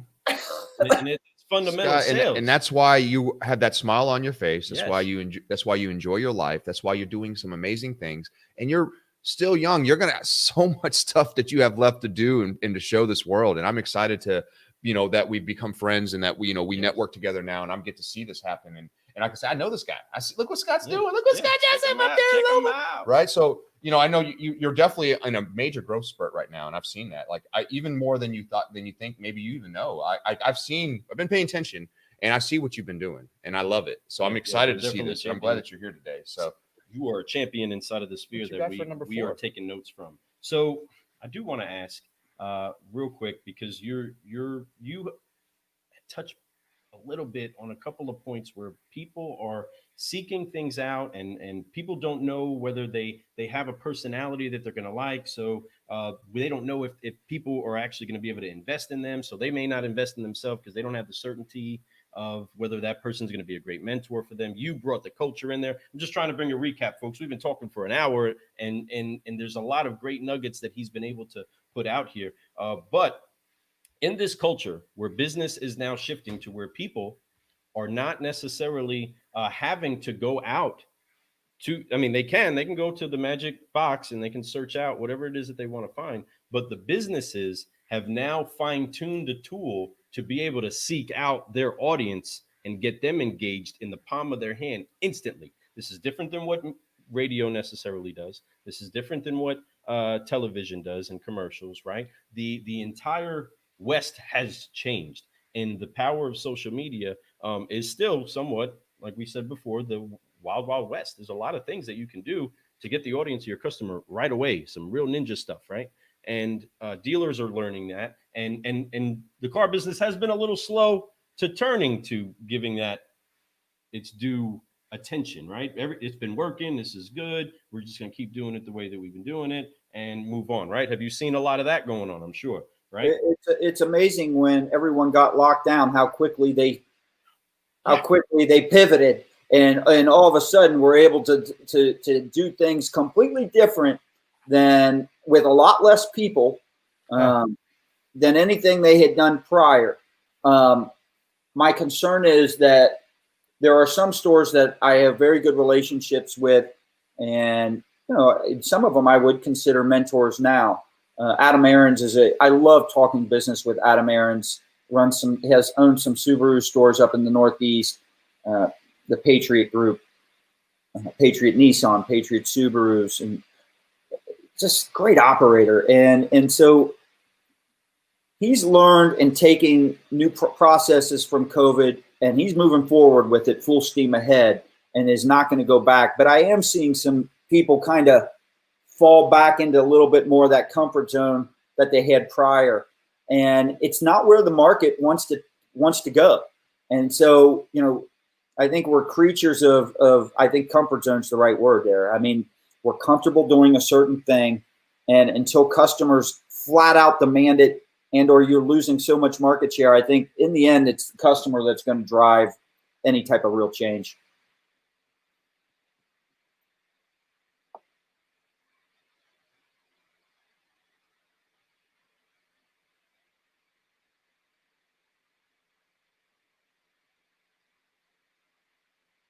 Yep. Can you hear me? Yeah, now I can. There you go. All right. So the attention that we actually give to the need of the customer, the way that the customer is interacting, right? Whether it's the salesperson sitting there in front of the customer, they're on the phone with the customer. This same culture of being able to coach somebody is what it is we're trying to adapt. Ultimately, what are you trying to do, sir, ma'am? What are you trying to have accomplished? What do you want? When do you want to make it happen? Right? No different than me speaking to a player on the football team. Son, what do you want to accomplish? What do you want to see happen? What position do you want to play? Okay, now you're giving me the authority to coach you through this. So I'm going to tell you things that may be a little scathing. I'm going to tell you things that may have to get you to accept different realities, to make big adjustments to you. But you have to trust with all certainty inside of yourself that I am pointing you in the right direction. And that fundamental mindset and stability of whoever's sitting on this side of the table applying the coaching is what we're trying to get inside of this business. Whether you're a manager trying to coach your sales staff, or you're an owner trying to coach your managers, you know what I mean? These elements is something that are trickling all the way down into the culture of selling itself, where we're changing the posture of I'm trying to sell you something and I'm trying to beat somebody else. The worst thing that a closer could ever do is bash another business, bash another salesperson, bash that is, you've lost at the moment you started speaking. Let me ask you a question. How do you do that elegantly? I'm curious to learn your technique on that. I've got a technique for it, but I am curious. So bash is the wrong word, because you're correct, right? We don't want to ever do that. So how do we bash without being perceived as bashing? How do we get our point across to point out that this is not what you want, right? Or this is not the company you want, without doing that? How do you guys do it? Mr. Customer, that's not exactly the direction that I thought this conversation would go, where we would be speaking about the goods and the bads of other businesses, but I don't generally participate in speaking of my competition. What I will tell you is how great I will be for you and what it is that I can actually do for you, because I've earned this opportunity for this conversation. And until they do, I'm just going to put my best foot forward. So what is it I can help you with, and where is it that you're trying to go today? Yeah. I have to turn it back to what they're trying to achieve, no matter who it is, right, that I'm speaking to. No matter what it is that they're trying to get, I have to turn it back to what they want to accomplish. And then I can just shine myself. And if I don't outshine them, so be it. I'll shine another day, right? Well, what I do, so if I'm pitching someone and they've got a good relationship with an existing client, and or you know, whether it's good or not, they're using some other company or looking at it. I got to find out I've got to find out why they like them, right? So I'll start off on the positive, and I'll say, you know, what are 2 or 3 things that you really like about them, and then I want to find out why. Because if I can do those things better, it gives me an opportunity to see what they value most, right? And then show them how I can improve on that. But anytime I'm talking about a competitor of mine, after I ask the positive, I don't want my customer sitting there thinking about all the positives. So I always finish that and follow that up with, well, what are 2 or 3 things that you really wish they could improve on? You know, so let the customer bash the competition. So what are 2 or 3 things that they could improve on? Why is that important to you? By not having it do this, in your opinion, what do you think that's costing you? You know, I know you don't know, but if you did know, what do you think it would be? Right. And so I sit there and I have the customer do it. So now, if I'm asking them what they like about me or want to see improved, I'll flip-flop that. I'll ask what they want to see improved by me first and finish on the positive. What do they really like about what we're doing, right? Good stuff. So depending on what topic I'm talking about, but if I'm talking about a competitor, what do you like about them? And then I'm going to have the customer talk about what they want to see improved and why. Oh, I love it, Good man. stuff. You know, that's Good stuff. I just wrote that Yeah. down. I'm going to steal that. So that's, you know, that is the right way of doing it. And I love that because you didn't bash anybody. No. All you did was ask questions and they You answered never it do for it. you, right? Correct. And you know, they may say, I don't dislike them at all. Then why are you sitting talking to me? There's a reason why we're sitting here talking. There's something that you feel like there's something missing, and I would love to fill in that missing part. You know, It doesn't matter how happy we are or who we're working with. You know, we can always find things that we wish they could improve on. Yeah, So, that's the biggest room in the world. Is a room for improvement. Yeah, that's right. It's the hugest room in the world. So you know, we definitely love that, and you're thinking the right way. That experience that you have is gonna. I appreciate you because you just gave me a tip that's gonna save me probably all kinds of headache for future business for me, right? So that is actually a great way of doing it, and I think it's very classy. But if we ever come to you to sell it, forget that I told you that's what we're doing. All right, I'm with you. Yes, yes, Oh, yes. So okay, so let's get this last or one of these. The fourth question. We're on the fourth question, man. We've been doing Yeah, this. we gotta so get long. rolling. Wow. So real quick, Yep.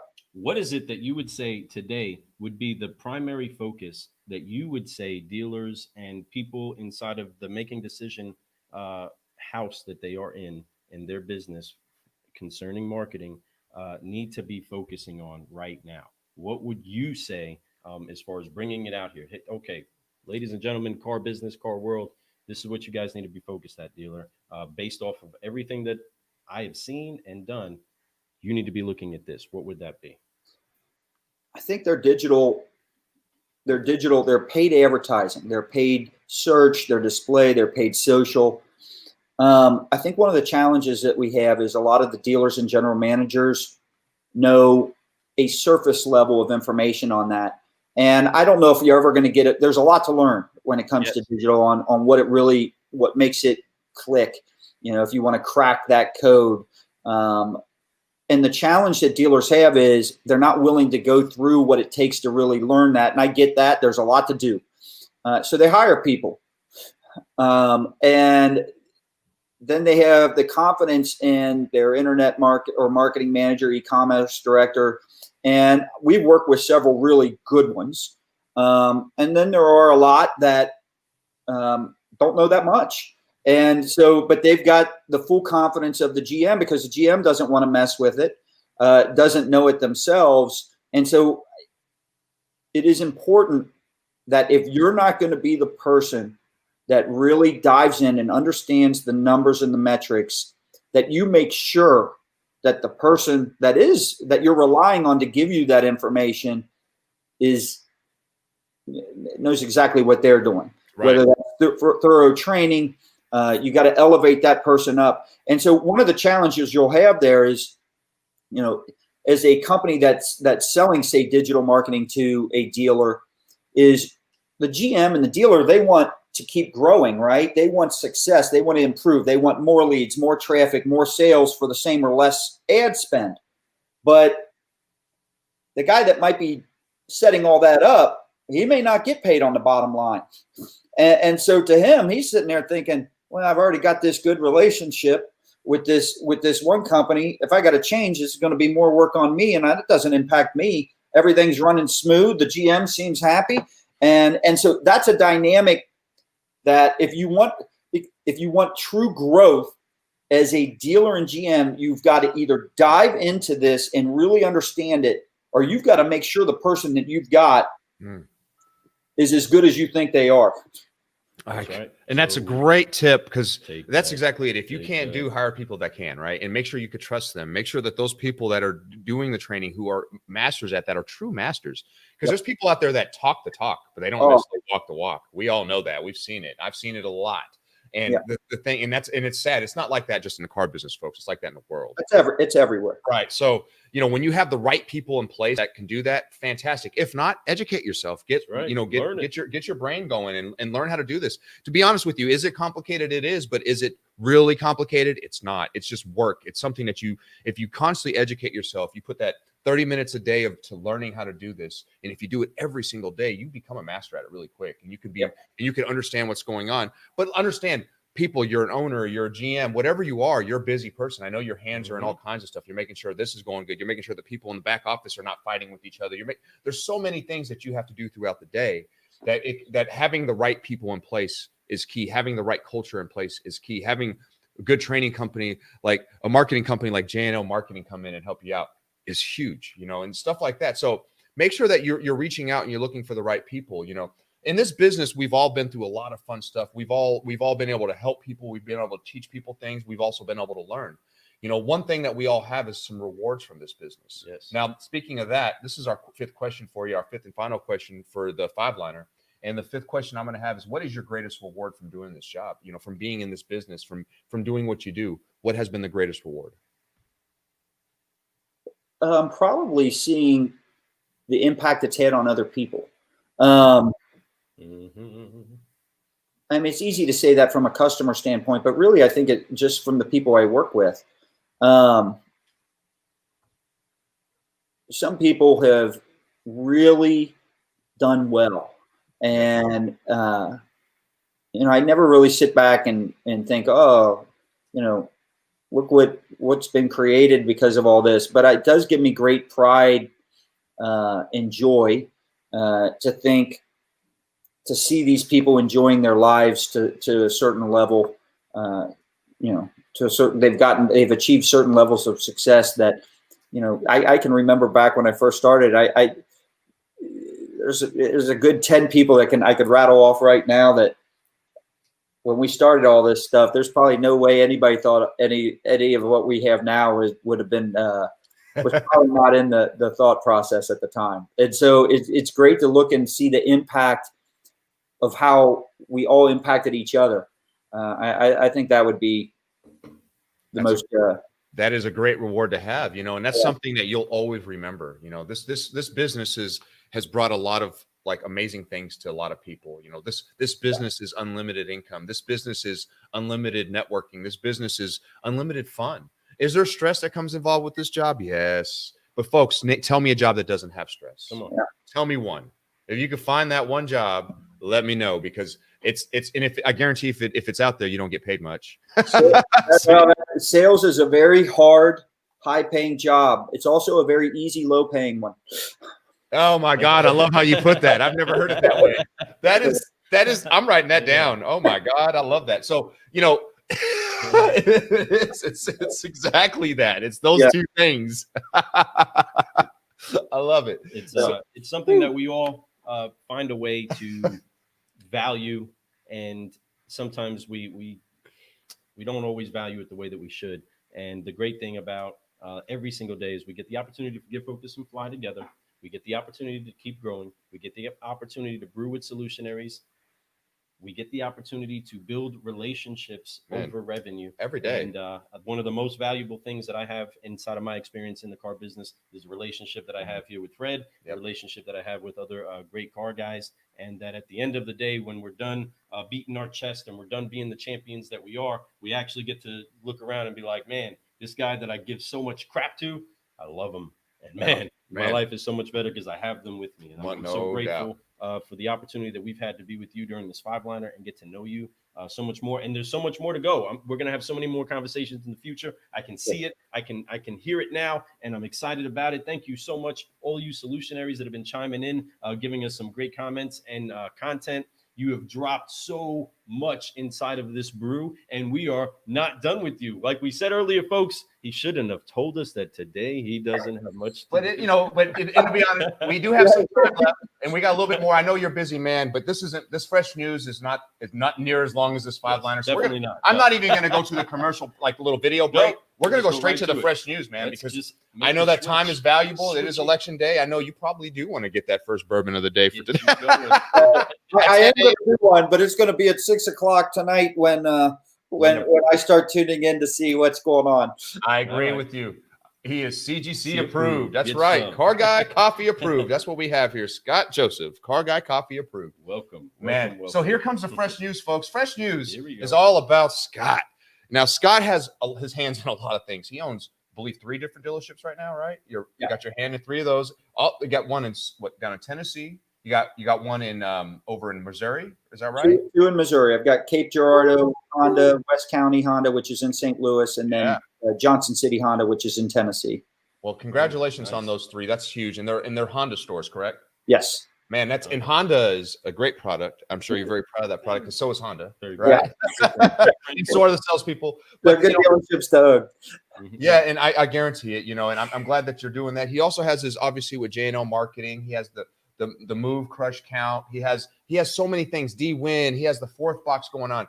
This guy really is all about this business. If you guys see this, he is about bringing light to the business, bringing information. So that being said, what is this for? What is your purpose in all this? I know that you're with J&L. What is J&L? What is going on with J&L? Well, I feel like you brought up D-Win, this 4th box, they've kind of all just spun off of things. We started the podcast about 1.5 years ago, Move, Crush, Count. And it was a way for us. It's a funny thing. I'm glad you brought that you're asking this, because the initial reason we started it, I mean, from a selfish standpoint, was obviously to bring attention to J&L and stuff like that. But we wanted to provide value, because you don't do that. You're not going to have success with that unless you can have relevant, good content similar to what you guys are doing here, right? And so I wanted to be able to interview people, whether they were in auto or outside of auto, that all of us could learn from, steal ideas from, apply and integrate into our own processes or techniques to grow, right? Because I feel like this is an industry that's being marginalized. The internet is what I call painting us into a commodity corner. And I wanted to interview people that could potentially, that have been down that road and help us strike back against that. But what I found is it's taken me back to my early days. And here I am trying to help people with this. In all reality, I almost feel like I'm getting more out of it than anyone, just from what I'm learning, interviewing everybody. And so it's, when I first started J&L, and I brought this up real briefly, I mean, I would travel around trying to find out what were these successful stores doing, and trying to find the things they had in common, so then I could teach all these all our clients what to do, right? Give them better processes, best practices. Yep. And in essence, and then I got really successful, and I stopped doing it. That's car business for you. Yeah. And so here I am. Now I start doing this podcast, and about 6 or 7 episodes in, I thought, man, I'm getting as much out of this. I'm learning more. I hopefully I'm not learning more than my audience. I feel like I am. And I remember, I said, this reminds me of the way it was in the beginning for me. It's almost like it's come full circle. And so, and out of that, then came D-Win. I find the most enjoyable. So you ask what my purpose is. I want to have fun in doing what I do. Yeah. And so my most enjoyable things are, whether it's the D-Win, the 4th box, doing the podcast. And it's because I'm engaged more with the people I work with. I'm learning. And that's what motivates and drives me. I want to learn. I want to get better. I'm a student of a lot of different things. And so, and if I can help people do that, I'm having a lot of fun with it. And so I don't view it as work. Right. That's right. That's why I love that. It's caffeinated culture. That's what it's fun. We're brewing solutions. We're trying to find a way to make the world a better place, but it's always going to be a seed time harvest thing. So you're growing so much more because of what you've been sowing out. You were willing to take the nuggets, take the stuff that you have, and start putting it out there. And then boom, here comes the 4th box. Boom. And let me just tell you, I owe a lot to Sandy. He's commenting down here.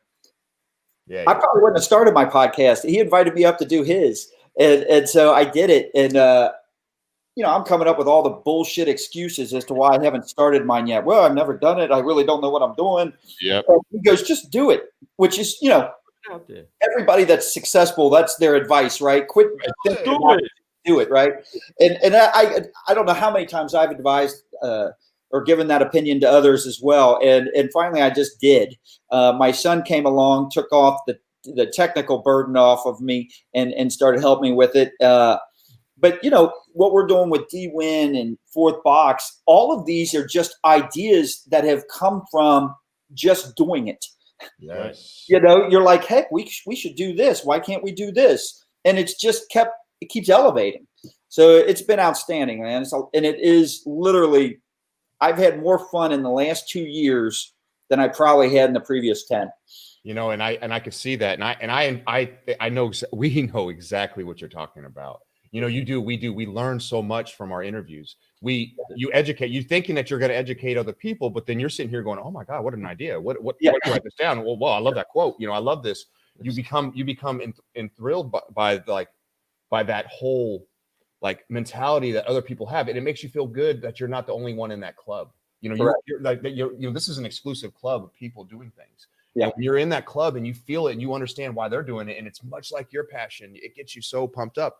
Scott, we're all cut from the same cloth, I could tell. And what I love about you is that you definitely have that personality about you too. It does that, you have all this great stuff. You're smart, you're a businessman, you have all these great ideas, you're always looking forward. But the thing is that you also believe in yourself so much, and that's a good thing. I don't mean that as a bad thing. And that's confidence. And confidence is so contagious. And and that's what we talk about that a lot. Having that confidence to do these things.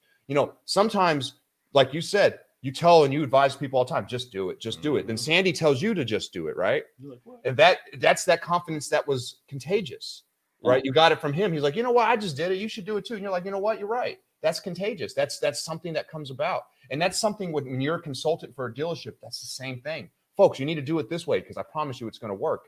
That's contagious too because you're confident about it. You're so confident that you're willing to put your business's name in front of there. Hey, I'm putting a stamp of approval. This will work. It's funny. If I went back 20 years ago, 10 years ago, I mean, I kicked Cardone's ass in terms of how we measure success. I go down to his 10X and I was so blown away. I was like, son of a bitch. He walked by me. He ran by me like I was going backwards. And I was like, you have got, and I realized my goals and my vision was not big enough. Right. And I have to tell you, man, it really, we find motivation and inspiration in a lot of different ways. And I've known Grant for a very long time. I consider him a good friend. But man, there's a guy I've known forever, and it just took that little bit of thing and it just flipped the switch. And it's just, you've got to look and you got to I call it keeping your eyes wide open, man. You've got to sit there and look for anything that motivates you or ideas that can take you to another level. I agree. I think that, if you're talking 20, 30 years ago, as the business was coming up, I think that ideas lasted longer, like a process lasted. Now there's so much new stuff constantly happening. It's so fast paced now. Now it's a constant evolution. So if you're not with your eyes open, you're going to miss something. Not that you miss anything. And Grant, like literally everybody knew who Grant Cardone was, right? But then all of a sudden, overnight, bam, I'm a billionaire and I'm a real estate freaking guru. And I have the 10 times I'm going to bring every guest that you can imagine to come on here and do this. And I'm going to spend millions of dollars and I'm going to travel the world on my private the Cardone Capital plane and go all over the world like he is right now. I think he's over in freaking some beautiful beach with his family. I don't remember. St. Bart's. He's at St. Bart's. He's enjoying life. And but well deserved. He put the work in. He's done that. Right. And then he evolved and he took a step that most people probably didn't notice was happening. And he was like, you know what? Explode. And he did. He 10 times that. Remember, he 100 times that. And it was unbelievable what he did in a very fast pace. The name was a household name. Mm-hmm. If you're a car guy, you know that name. We all know that name before all this, capital stuff happened with him. Now the whole world knows who Grant Cardone is. And that's the difference. He went from like, hey, I'm going to just do car guys to I'm going to go I'm going to reach out realize to everybody the world. needed that kind of a mindset, right? It was the right time. This is exactly the perfect timing for that type of mindset, because people, I'm not even talking about COVID. I'm talking pre-COVID. 10 times mindset is huge. I've never been to one of his 10 times things. I probably will eventually. But I could tell you that idea of the 10 times, just the 10X logo alone motivates me. Yeah, he's right. 10 times that. Every time it's like Gary V, Gary Vaynerchuk. When I hear his videos and I think about, anyone tells me, oh man, you think you do, I think maybe you should tone down the videos. No, I'm not doing enough. If this was my full-time job, just doing podcast I would put out content all day. I'd be live all the time. I'd be showing, and not because I love the way I look on camera, because that's not it at all. Trust and believe. What it is that I love educating and I love helping. I love growing. I love growing. I don't like sitting still and not doing anything. So it's important for me to always have my mind busy and always be doing something that's going to grow. It's like when we were in school, I did really well in school when it was something I was learning, but once it started getting boring, my grades actually slipped, even though it was easier, because I would get bored and not want to do it, and it's just what I had to be constantly growing. So, and that's the way I still am to this day. And much like you are, you're growing and what I love is that you pointed out, Grant, and you pointed out the fact that, you were there, you were kicking his ass. And then all of a sudden it was like, boom, there went Grant. Right. But yet I was walking backwards. I mean, it is, but it's awesome. I love it. Exactly. I love seeing that. I love seeing people succeed at a high level. And I want to learn and watch, what are some things I can take from what he did or whoever I'm paying attention to and apply to me. I don't take them all, because you got to stay within, you got to be who you are. Right. And I'm not going to be that person or this person, but what can I take that they did? And I mean, one of the simplest things is he just basically outworked me. Come on. I mean, and I think that's, that I can improve like that. Yeah, there's no doubt. And what you guys just heard, what he said was he's loving what Grant's doing. He's just taking notes and realizing what he can do to do something different. And that's the key. Well, folks, if you really want blueprints out there on how to do stuff, look at what successful people are doing. Right. Look at what they're doing. If you're not doing half of what they're doing, you're not going to be successful. And you don't have to do it exactly like he said. Right. You tailor it to you, because you have to be yourself. You have to be original. But at the same time, use that energy, use those thoughts, because a lot of the processes out there are for everybody. You just got to, here's my program. This is what it's called. And this is why I'm important. This is what I'm going to give. And these are the things that I believe too, inputted with the stuff that other people are doing that are massive. Right. So Fred, one of the things that we did when COVID first started and we had to lock down and, work remote is, one of the ways to keep the whole office connected and growing was we did our weekly Zoom meeting where the whole company would get on there. We kind of share what we were kind of going through, bring up a certain topic. We'd find a motivational video that went from 10 to 15 minutes. And then what did we take from that? How can we apply it? Right. And it really brought us closer together as a company, to the point that we continue this on, even though we're back in the office now. But what's funny is, one of the topics in the team always gets to choose the topic of the video for the next meeting. Self-motivation comes up a lot, right? It's funny because as we watch these self-motivation, you get about 10 of them in, and eventually some of the comments at the end was, well, this one kind of said what this one already had said, and they're all saying the same damn thing. These are all highly successful people. The blueprint is the same. The difference is the people that are successful versus the ones are not are the ones who execute. So you've got to take the advice and actually apply it. You can't listen to it and have it happen to you. You've got to make it happen. And you're a person that takes the action, and it's an example to all of you, for everybody, to say, look, he sees Grant and he's excited. So his faith gets built up that if he can do it, and I was beating him, if he can do it, I can do this. No doubt. But the biggest thing about faith is, man, you can hear somebody testify, somebody say some great things. It doesn't matter, Mr. Customer. You can watch all the testimonials, read all the reviews. It doesn't matter. Do you show up? What the experience is going to be like for you. Faith without works is dead. And if you don't put in the work, your faith is never going to get the chance to blossom out what needs to be blossomed out. You put in the work, you're going to see the result. And you are constantly doing that. You're leaving a legacy of growth because there's many other people that are actually feeding off of that are sowing those seeds also, because just think about that. You sought it out. Between your company and your dealerships and everything, think about how many people you touch and how many people you get to help, and their lives are better because of it. There's opportunity for their growth. We all talk about Grant Cardone. Grant Cardone is obviously doing some amazing stuff. But just because Grant Cardone's doing that doesn't mean that that's what you want to do, right? Scott, you just see that he has that potential. Doesn't mean you necessarily want to go his exact direction, but you know that there's growth out there. This world, people say money doesn't grow on trees. Well, I believe it does. Yeah, I believe it does. It really does. It's unreal. And the more you believe that, the more it will come to you. And that's the craziest thing. A lot of people, when you hear that, it's the limited beliefs as you grow up. Money doesn't grow on tree. We can't afford this. That's too much money. That, all these words that are just crippling to a person's brain. When you don't realize that that's not the case, man. This world is designed for you to put the work in, use your education, use your mind, become something strong. Educate yourself with people, network with people, grow, put the work in. You do have to put work in. I mean, just like you said, Grant Cardone outworked him. That's the only thing he saw there, right? He hustled his butt off to get where he's at. Not that you don't hustle. We all hustle, every one of us.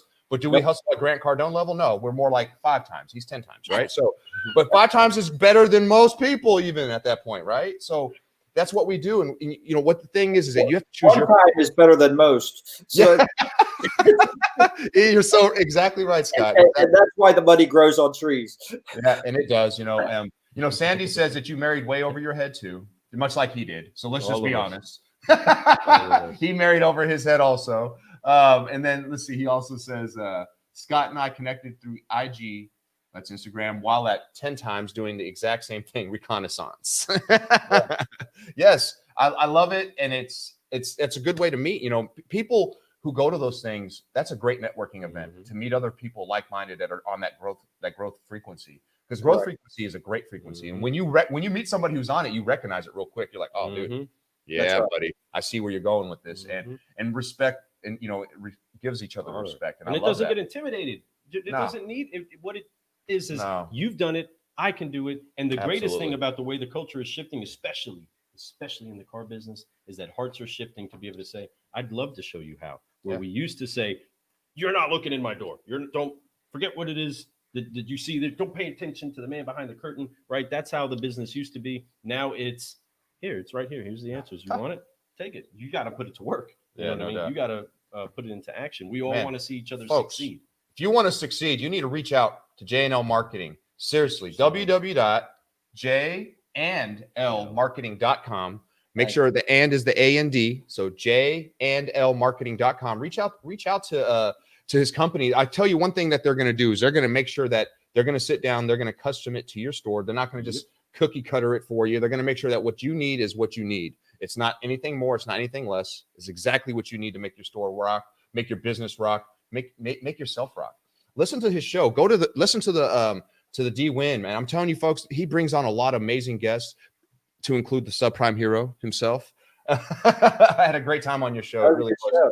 It was, man. We got, I got to talk about the subprime, which is something I don't get. I have to tell you, with your intro and how you do all this stuff, I'm taking notes myself, and I'm sitting there thinking Thursday we're making improvements. Well, that's what iron sharpens iron, no doubt about it, right? And that's what we're doing here, and that's all we're doing here. We're sharpening each other's iron, and I'm looking forward to getting to know you some more as the years go by, Scott. I know that Sandy's coming up next week. Hopefully we can connect some next week. Maybe have dinner. Maybe that Jeff Ruby's night. Let me know when it is, and me and Luke will try to get up there. That sounds good. It would be a lot of fun. But I know that we're short on time. I know we got to probably go. Folks, what a great show today. Scott, we appreciate you. Is there any last words you want to say before we get out of here? No, man. I appreciate you having me on here. Everybody go kick some ass. Yes. Chew some of that. He said it just that simple. Everybody go kick some ass. And sip on it. That's right. Have a sip of that right there. With that, folks, it's as simple as that. Go do today the best that it could possibly be done by you. We encourage you to apply your 3 Fs. Forgive, focus, fly. Keep growing. Car guys and car gals. This is Lou Ramirez, the car guy. And this is Fred Lenars, the subprime hero. And we have been brewing solutions on the Car Guy Coffee podcast with Scott Joseph. Ooh, yes, sir.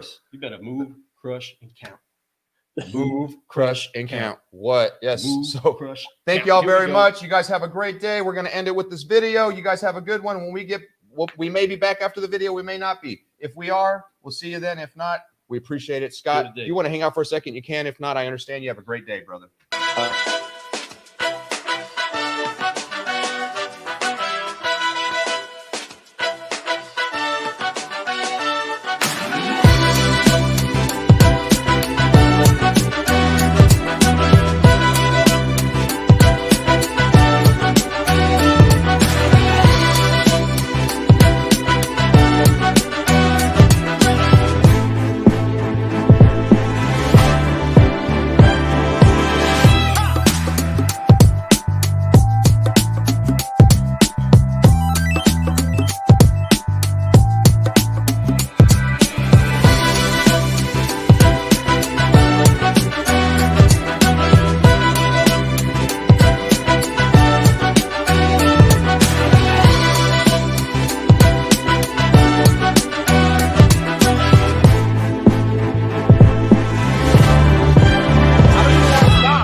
Focus. Fly. Keep growing.